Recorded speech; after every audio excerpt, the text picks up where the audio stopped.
My name is Robert Beiser. I work for an organization called Seattle Against Slavery.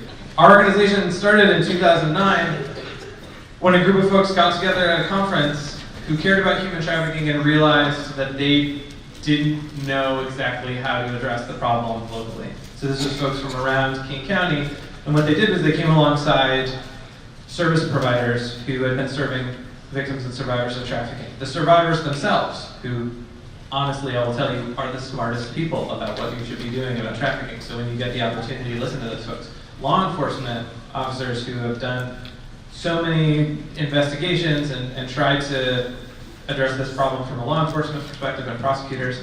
And a couple of years later, I was fortunate enough to be a person who cared about human trafficking and wanted to work on it. And so I looked around for a place to start volunteering, and Seattle Against Slavery existed. And I volunteered so much that they made me the executive director, which was good. And I've met a few other executive directors who are here, and they're like, that was me. So similarly. We worked on a lot of advocacy, and there are 7 anti-trafficking laws in the legislature right now. We're working on 3 of them to help them get through. There are 35 that have been passed since 2003. We worked on awareness building, so if you visited a rest area in the past few years and seen one of those multi-language outreach posters in the state rest areas, we worked on those projects. But at some point we started realizing, especially in the area of sex trafficking, getting people out of this situation, even as great as it was to have survivors in the community working with people who are at risk and then would possibly shield people from some bad things happening to them, if we weren't doing the kind of upstream prevention that Peter was alluding to earlier, that we really weren't going to have the large-scale impact. And we would hear from law enforcement officers, like, every time I arrest his pimp, it's like his cousin is, just takes over the business, or every time that we bring someone in off the street, there's 3 or 4 more people who get brought in from other places around the country. And when we started trying to think of why that was really happening, we realized, as is it pastor was saying earlier, that there's a cultural problem here. And that it starts really early, as Peter was saying, and that it isn't just as general as what men think about sex. It's actually related to prostitution. So, you might not be experts about this type of stuff, but I can tell you, when we go into a high school classroom, we can ask this question, and 14 and 15-year-old boys know the answers to these questions. So, what would be a time in someone's life, like a life event, where someone else would buy them sex from a person in prostitution? I heard some murmurs of bachelor party. And a bachelor party, again, is a person who's getting ready to commit their life in love to another person, and so the men around them say, sex with a stranger for money. It doesn't make any sense at all. And that's one of the signs that you can see. This is a cultural norm because it doesn't make any sense if you try to follow it through. It's not like you get up in the morning and eat a healthy breakfast. You need that to get through the day. Having sex with a stranger immediately before you marry someone, that doesn't really line up that much. If there was a birthday in someone's life, like an age that they were turning, that someone would buy them sex from a person in prostitution. What's an age that someone might do that for them? 18. What's another possible age? 21. So those are the 2 ages. 16, there was this tradition that started falling out of favor of dads buying sex for their sons. Doesn't occur so much, it's a norm that's out of fashion. But say that it was 21 years old, where would be the place in the country where a person would go to buy sex for their 21st birthday? Vegas. So, all of you, and maybe it's because you're experts and you know all this stuff, but let me tell you, there are lots of 14 and 15-year-old boys who have that same level of expertise, and they're not anti-trafficking advocates, and they don't work in law enforcement. They've just learned this stuff because it's coming to them from culture. And so if we're thinking about where prostitution prevention starts, an important thing is not only the compassion and empathy and giving people room to have feelings besides, anger and pride and resentment. It's actually talking about the issues. And kids who are 13, 14, 15 years old are smart enough that they're making these connections already. And so one of the first places that we started with our prevention work was looking at high school students, and we adapted this curriculum out of Chicago to fit with the way people talk about this stuff in the Northwest, and we call it trafficking prevention for schools. And it's 4 45-minute modules, and students, we divide them into male identifying and non-male identifying groups, because we find that that's the way the exploitation breaks down. Male identifying folks are generally the ones doing the exploiting, and they're generally doing the exploiting of non-male identifying folks, or I should mention here, boys or trans youth, gender non-conforming youth, because if you can understand that sexual abuse is happening to boys in your communities, understand that commercial sexual abuse is also happening to boys. It's an important part to put in. We facilitate these programs with trained staff, and I say facilitate rather than teach, because it's not teaching. It's asking questions and letting boys and girls and other gender identifying people have this conversation with each other, because we're going to be there for 45 minutes times 4, and then they get the rest of their lives to have the conversation with each other. So a big part of what we do is we try to train out to them. What happens if you get in a car and someone says, hey, let's go drive by some people and sexually harass them or yell at them or catcall them? Like, what do? What's the conversation? And then someone will say something like, tell that guy he's a jerk. And then someone else is like, you're not going to tell Richard he's a jerk because Richard will beat you up. And then Richard's like, I'm not going to beat him up. If he thinks I'm a jerk, I don't want him to think I'm a jerk. And these conversations are amazing, and they become much more nuanced than people calling each other jerks. But we get into issues of empathy, compassion, consent. Oh my gosh, we made the consent piece of this like 7 minutes long, and in every session with boys, it turned into like 35 minutes long, because they're like, wait, I don't get it. So if she says that this is okay, all of this other stuff isn't okay, that doesn't seem clear at all. And we're like, why would that not be clear? And we have these internet videos about like drinking tea, or the new metaphor that like sex is like pizza, like everybody gets to enjoy it. It's not a contest to see who can eat the most first. And you get to decide, like, do you want pizza tonight? And then if you say no, then you don't. So we do all these different areas of conversation for them to talk to each other. And on the 4th day, we bring the male identifying and non-male identifying groups together to talk about like, what are your conversations like? And it's awkward, and it gets a lot louder, and 16-year-olds sweat a lot more when they have to talk about this stuff. But at the very outset, we say to the teachers, like, listen, we're going to talk about sex, and we're going to let your students all talk about sex with adults around. Is that okay? And the teachers and the administrators are like, okay. And the students are like, yes, this is awesome. And it's not like, here are fallopian tubes. That was health education when I was a kid. This is like, I go online, we'll have kids and be like, I go online to watch porn on my phone and not my computer. And we're like, okay, maybe too much information, but we're glad that you get to share this stuff out. And so when the students get engaged, what we see, and I don't know if you can read this stuff that well, is that it works. When we ask them like about their consumer purchasing, and hearing about the coffee stuff was great, do you think that the way that you spend your money can improve the lives of other people?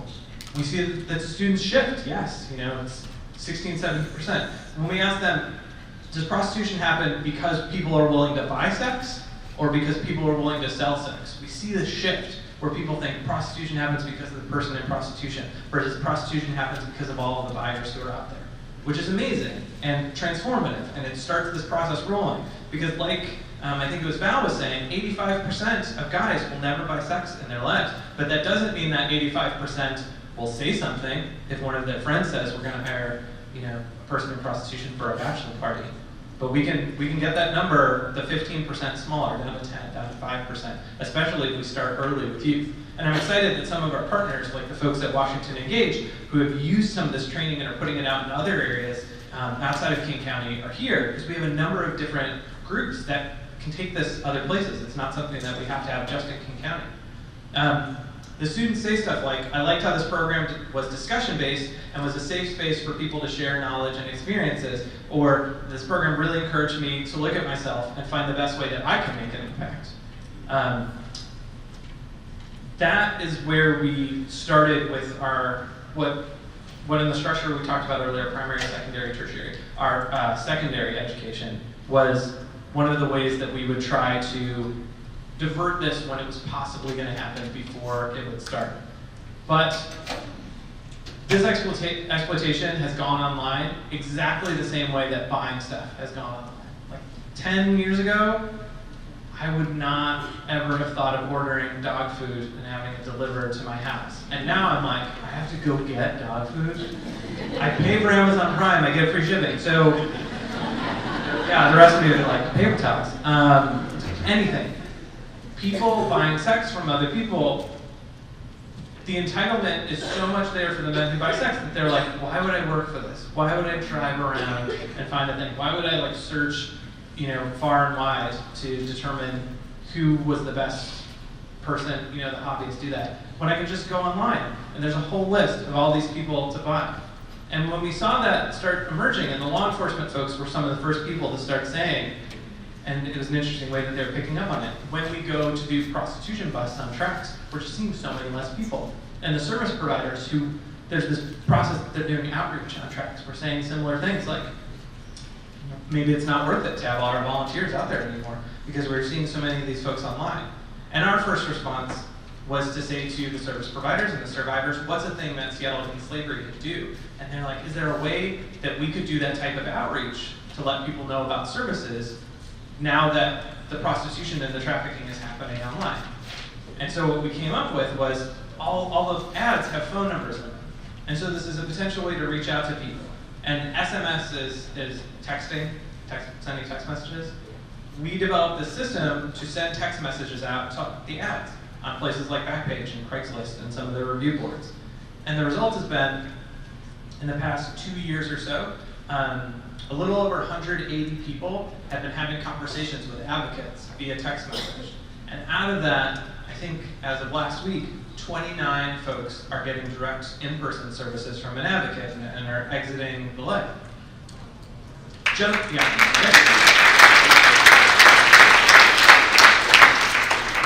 And I'll say, in a previous life, I did a lot of nerd things. I worked for Microsoft and computer science, but my heart wasn't in it that much. And the strange thing is that right now, Microsoft has actually given us a grant to turn this into a packaged solution that we can offer to communities all over the country. And so I'm back in Redmond all the time, and it's great. Now I'm passionate about technology. I wasn't so much about Word documents when I first worked there, but they're great. Microsoft is great. They donate. But the thing that's kind of crazy about this is that these opportunities end up being not that complicated. They end up being a process that, if you can automate it, businesses would totally do this. And if you get spam email, you realize that businesses are doing this type of marketing, trying to reach a set of clients. And if you think about public awareness and outreach, you realize that domestic violence service providers and sexual assault service providers are trying to get information out to the community in many of the same ways. But you couldn't ask them, where's a place on the internet that has a huge concentration of domestic violence survivors where you can reach out to them, where their phone numbers are available. With prostitution, you actually have that available. And now some people send text messages back with words that are inappropriate, although there was some swearing earlier that I was very proud of because we're all adults. But I've learned new mean things to say to people from some of the text messages that the service providers get back. But I'll say, totally reasonable and great if that person says, you're offering me services, I know about services, I'm really offended that you offered me services. I don't want to upset their life, I don't want to make them uncomfortable. But if I know, that our organization and that our volunteers are getting people out of a life of prostitution that's so dangerous, so deadly, and I've offended a couple of these people, I beg their forgiveness and understanding for the fact that they're offended. And I understand in the environment that they're in, whether they have a pimp or whether they just feel judged and stigmatized. Yeah, you're in a culture where it's not going so well for people in prostitution. You've heard about all of the harms, and that's something that we can work with you on, and if there's different messaging that we should use or different resources. But the fact that the number one response that we get to those text messages is, do you have housing for me? Do you have a place for me to go? That tells me that this is going to be an effective solution in a lot of our communities who are struggling with that. And the fact that we see this disproportional exploitation along racial lines. One of the things that didn't get highlighted earlier was Native communities in King County, right? And, for the folks at Swinomish who are helping host this, that significantly disproportional exploitation of Native youth in our area. And we hear that across the border in Canada and places across the state. This is an exploitation that's going on along racial lines, and people who are experiencing other types of violence and other types of harm and poverty and economic challenges, they're the folks that we can reach out to. And of the stool of the Nordic model, that services piece, if you don't have that available and just go after the law enforcement part, the stool is going to fall over. And so that was where we started. But the second thing that we realized is, because these places are online, it means that we can reach the people who are online. And I know this is a little bit difficult to see, but that's a Google search. And it's someone typing in erotic massage. So, erotic massage is prostitution almost all of the time. It's not like you get a massage and they play like Kenny G music.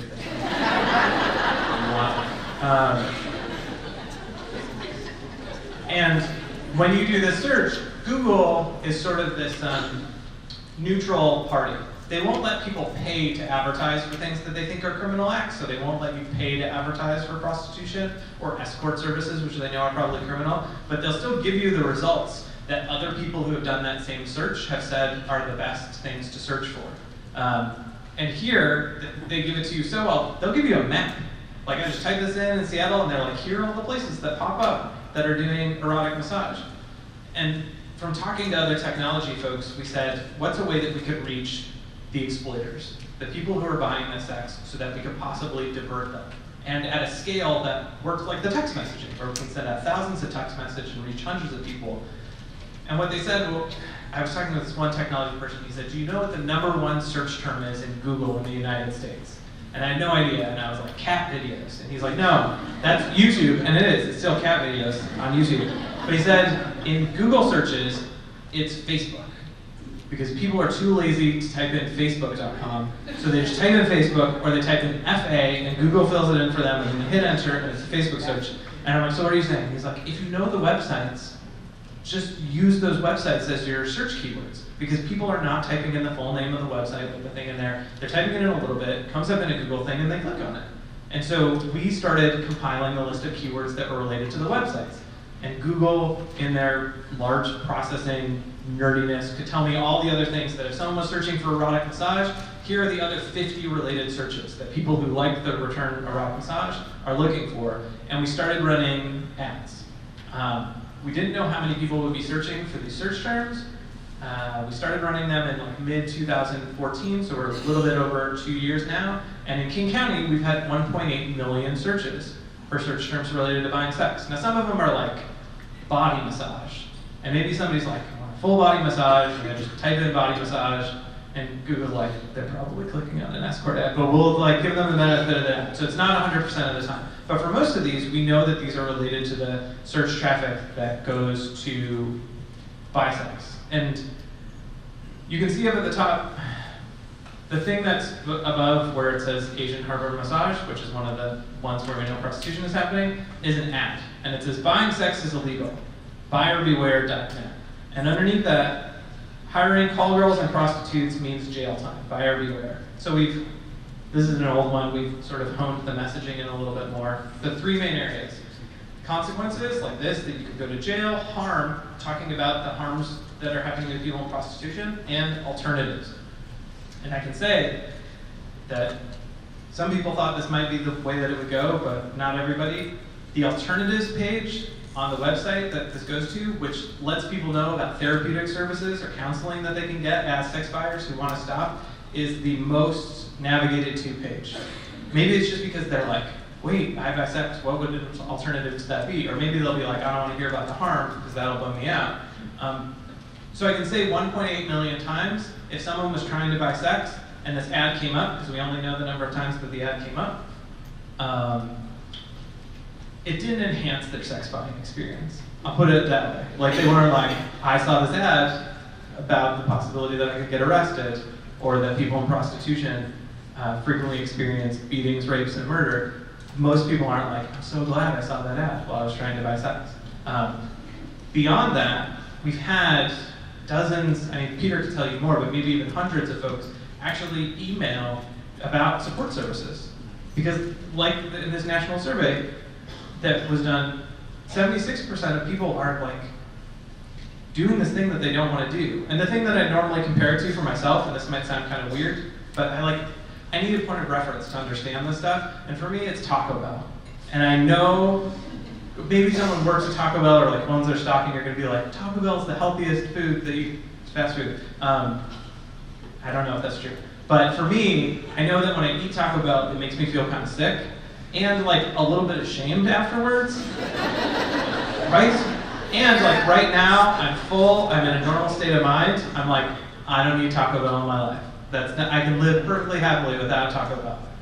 And then sometimes I find myself pulling into the drive-thru of a Taco Bell, and I'm not even thinking about it. It's like in the back of my mind. It's almost like I'm a person going to buy sex, walking past a person in handcuffs, and I don't notice, and then I go in and I get arrested for buying sex. Because my mindset, like I rule out all of the things that are happening in my thinking brain. And so for me, I think of this as a way to disrupt, a way to check in. Because if every time that I was like turning into a Taco Bell, it was like, you're gonna feel bad about yourself and it'll upset your stomach, I'd be like, you're right. And I don't know where else I would go to get food. Maybe some other people have like a really good fast food suggestion, or maybe I could like be responsible and make sandwiches at home. Which is very similar and parallel to like maybe I could have a relationship where I actually connect with another human being before I have sex with them, and know that they are interested in doing that with me as well. That's my Taco Bell metaphor. It's how I use to understand why we're doing these things. But the question is, does it work? And here's what we saw. In 2014, we were part of a national network that started running these ads.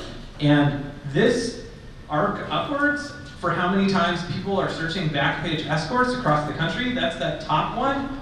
Oh my gosh, that was like Pokemon Go style, straight to the top. There's so many more people shifting online and buying sex. And when I show this to a lot of law enforcement agencies in urban areas, they're like, yep, that was what we were seeing. Like all of this stuff shifting online, and all these people going out the street, and hearing from pimps that like Backpage and Craigslist, that's where I'm doing all my work now.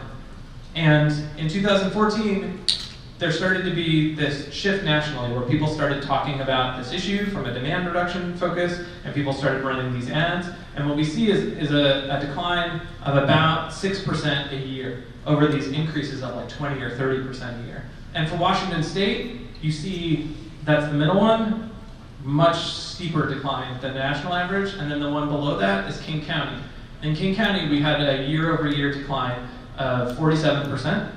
Between 2015 and the end of 2016. And I'll say that that was this integrated approach, where we have law enforcement doing stuff, we have people in the different sectors talking about it, we have news stories about it, and we have every time that a guy is going online, he's seeing this bum-out ad that is not like erotic.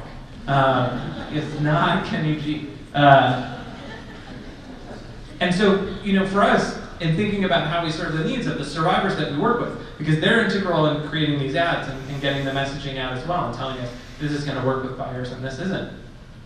We want to be accountable. That if we're going to take time and energy and community resources donated to us, we want to make sure that it's going to work and it's going to keep people from buying sex. And a decline like this, where we can travel back in time, 4 years and hopefully be on the slope back down. And it's not just because it's shifting off of Backpage, because we run this on all the other type of things. Backpage was just the #1 search. And it's not just King County. So, I'm not even sure who it was that emailed me. Maybe it was Carol. But back in November, someone was like, we heard about these things. Val came and said things about the internet. And they said, can you run this for the North counties? For these 5 North counties that are trying to do this work. And I said, sure. And you can't see the numbers at all because everything's really small. But what we see is very similar. Escort and escorts is the +1 search term that's coming up. But we're seeing in that 2-month period, 900 searches for escorts, 600 plus for escort as an individual term, Backpage, Backpage adult ads, Seattle escort, because someone might be here and they might be searching to drive down to Seattle to buy sex, because that's a real thing that happens. But I want to say, not just as the search term, this is Backpage right now for Skagit County that I just turned on. New, classy, and delectable, that's an ad for here that says Bellingham. We have another one that says Beeham, Mount Vernon, Oak Harbor, Marysville, that says, hey, this is Bella, good morning. People are buying in your neighborhood. It's not the ad volume that you're seeing on the Seattle and King County sites. But when Backpage shut down their adult services, we run tracking programs where we gather the numbers, and we pointed it to the women seeking men pages. We didn't even see a decline. We saw a dip, but then it went exactly back to the same level. So know that if Backpage is like, escorts not happening on our site anymore, that was from 20 minutes ago.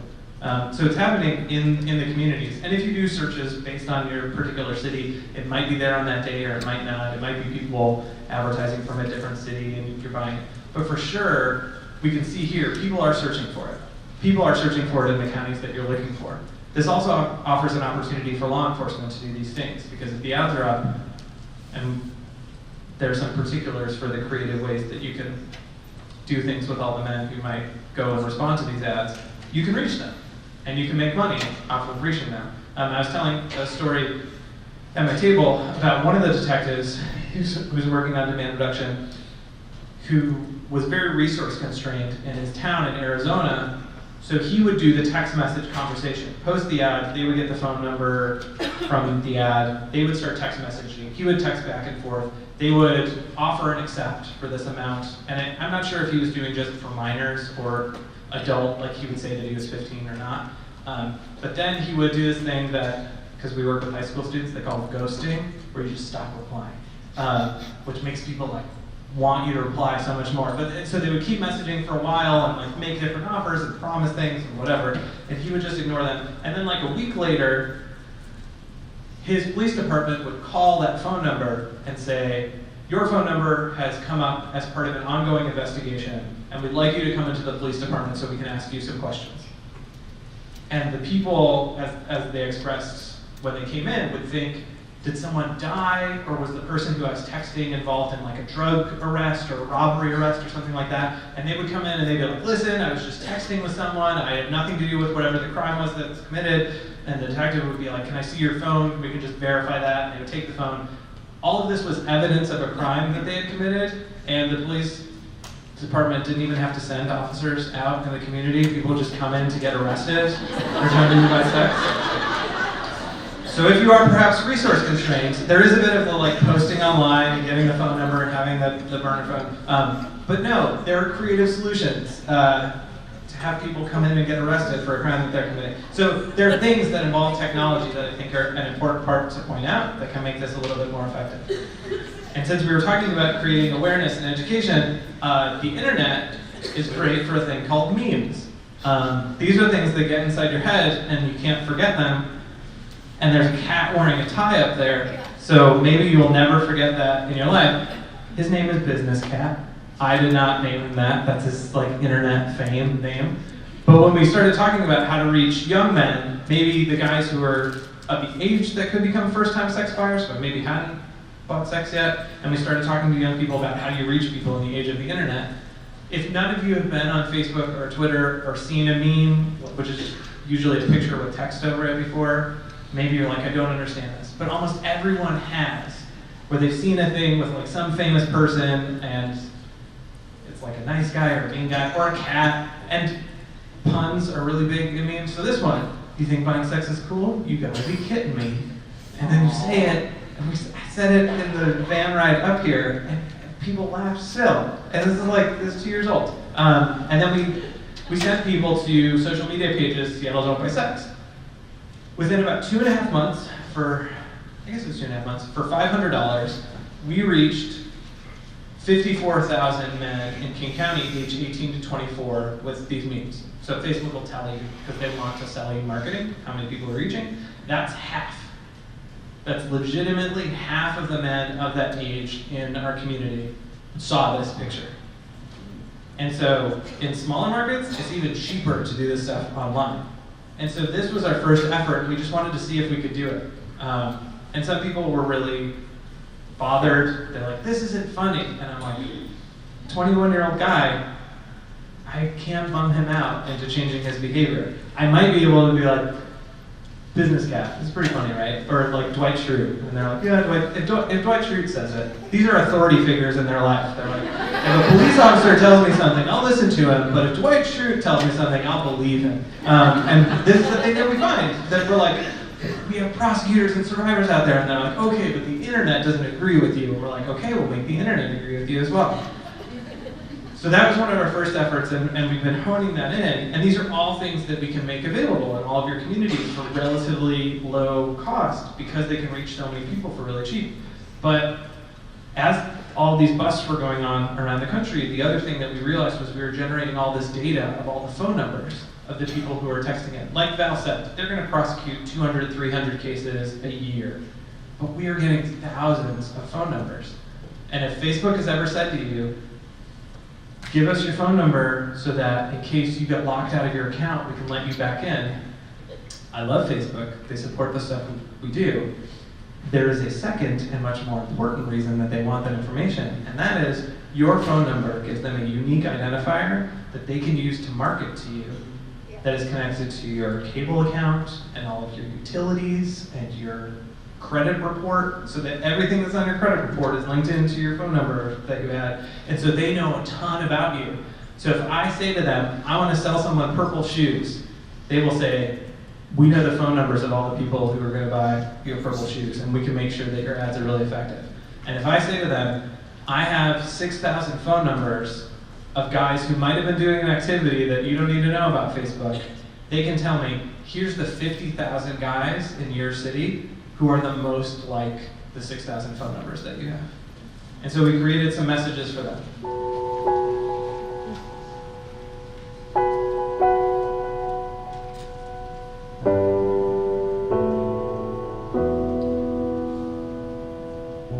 We asked the men in Peter's program to tell us what the thing was that guys didn't know about getting caught buying sex, or how it impacted their lives. It's actually just part of the Stopping Sexual Exploitation program, but we took some of those quotes of real buyers. And this one, this guy who, in Washington State, if you text that you want to buy sex with someone and they say, I'm 15, is that still okay? And you say yes, and the police pick you up, registered sex offender. Commercial sexual assault of a minor. If you're a registered sex offender and your kid is having a birthday party and you need to let all of the other parents know that their kid is going to be at a house with a registered sex offender, it's not going to happen. This guy, he's not going to go to his kid's birthday party. Never going to be able to have a birthday party with his kid and all their friends. That's not a thing that guys are thinking about when they might be buying sex. And again, this is tailored to focus on the guys who are the most likely to be sex buyers.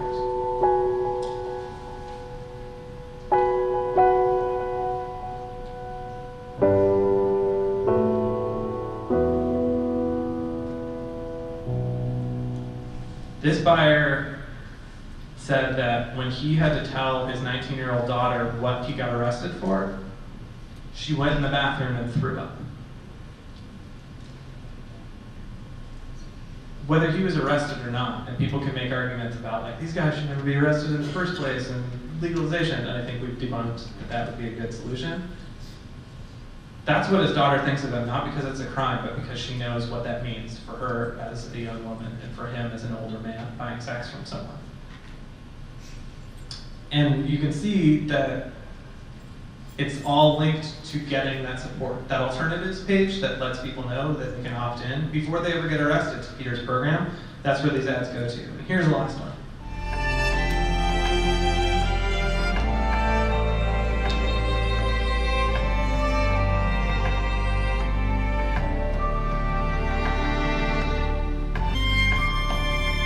So one of the guys who was arrested in one of the stings over the past year and a half, he committed suicide. And if you think about why he was buying sex in the first place and the things that he was trying to accomplish, probably all fed in together with that shame and that anguish and the lack of connecting to other people. And then when everybody knew it about him, didn't even want to be alive anymore. And so when we think about the ways that we're going to try to address this with people, I would say that approaching it from the perspective of we have like a social norm problem that leads into a functional mental health problem. Like Val was saying, these guys get screened for deviancy, and the deviancy evaluators are like, these guys aren't deviant. They think of these people as prostitutes. They feel like everybody agrees that prostitutes are legitimate targets, and that they should serve the needs of upstanding individuals. I mean, even the name of the law, patronizing a prostitute, like, I'm the patron, and that person is a criminal.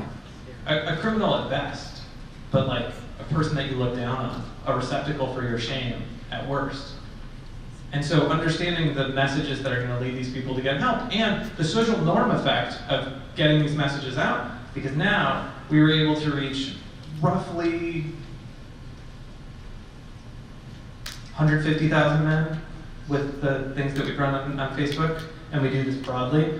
And we reach them with 700,000 ads, so each one of those guys saw it roughly 7 times, some 5, some 10 times. And we're going to run it now a lot more because we got some special help from Facebook to do it. But we can do this in any community in the country. And if you pick where the services are that you want to send guys to, whether it's a therapy program or a community service program, batterers intervention, whoever the people are in your community who can be trained on counseling these guys, talking about this like it's a social problem of the guys with everyone in your community and getting on the same page, that can make a big difference, especially if you're starting it early on. So in thinking about what that looks like, because I know there are some elected officials here, government employees and things like that, this is, and you can't read it because it's tiny, but it says Federal Way at the top, and it's a proclamation. And it's a proclamation, and it's the Combating Commercial Sexual Exploitation Proclamation.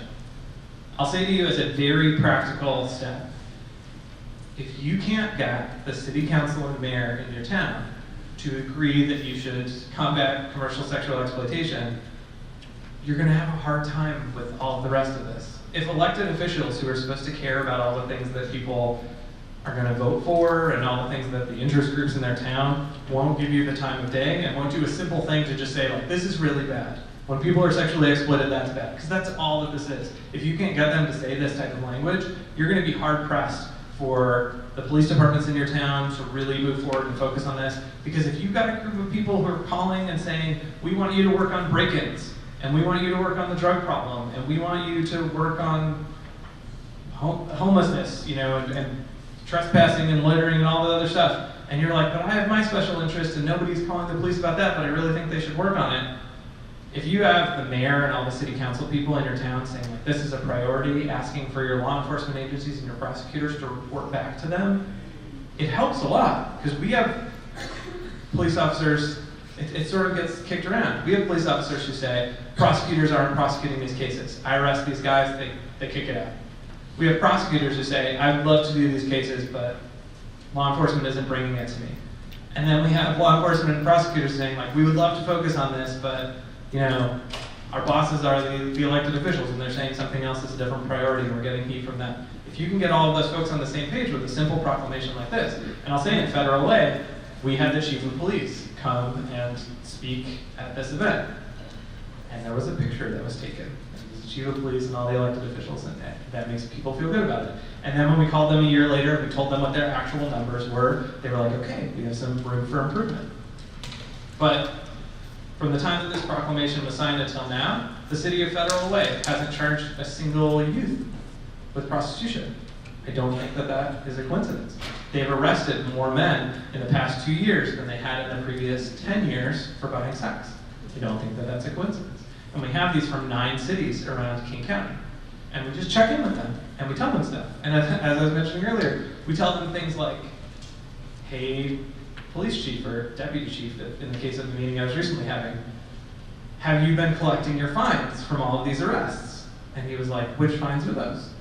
And I was like, the ones that you get that are available to you by law in all of these commercial sexual assault of a minor or promoting prostitution cases that go directly back to law enforcement if you earmark them. And I was telling the story at lunch. He was very cordial up until that point, but that was the point at which he took out a notepad and started taking notes on things and asked me some more specific questions. And now that city is starting to get that revenue back so that they can do these additional, the sustainability is key. But the proclamation is a big part of that, and understanding how these pieces fit together is really important. So, as a general thing, I just want to say that you can take steps to prevent local human trafficking, but it's not nebulous. I think Val's last point was begin. If there's like one small thing that you want to do, you know, like have that meeting with that person who's connected, that can start the ball rolling. We have now 11 cities around the country who are funded in some part to do a little bit of work on this. And I say a little bit because it'll be like $2,000 to some cities. But Seattle Against Slavery got involved in this effort without any funding behind it, with volunteers working on it, with technology folks. We do the high school program free of charge to the schools that we're working with, and we try to get grant funding and community donations. The law enforcement efforts and stuff, law enforcement officers have their salaries. They're there, and it's a matter of emphasis on the focus of your community. And I would say to the service provider agencies as well, that money can go back to you too. If the men in your community are getting arrested for this, if you're working with survivors of sexual exploitation and you're fundraising to provide support for those people, and there are guys in your community who are buying those people, it's those guys' responsibility to be paying for the harm that they caused. And you can get that money to be coming back in. The state has the systems to do that.